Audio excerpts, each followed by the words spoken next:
তুমি কি আমার জন্য কিছুই আনো নাই? ওহো, তোর লিগে তো কিছু আনতে ভুলে গেছি রে। সত্যি আমার লাগে কিছু আনো নাই? তোর লিগেও আছে। তুই না একটা টাচ মোবাইল চাইছিলি?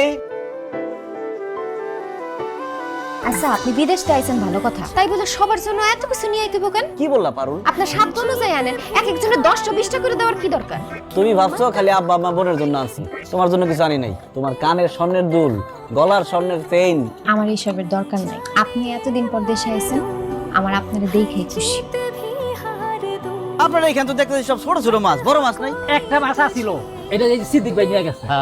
কি কত যাচ্ছেন? 500 টাকা দাম দিচ্ছে। এক কাম করেন, মাছ ফেরত লন। 500 টাকার জায়গায় আমি আপনার 1000 টাকা দেবো। ভৌতিক আর নতুন নতুন টাকা হইছে, সেই টাকার গরম দেখাও না। 1000 টাকা হয়েছে না, আমি আপনার 2000 টাকা দেবো। এর কাছে মাছ ফেরত লন। মতিন, এ হার অহংকার দেয় না, অহংকার থাকবো না বেশি দিন। যে কটা মাছ আছে সব দিয়ে দেন।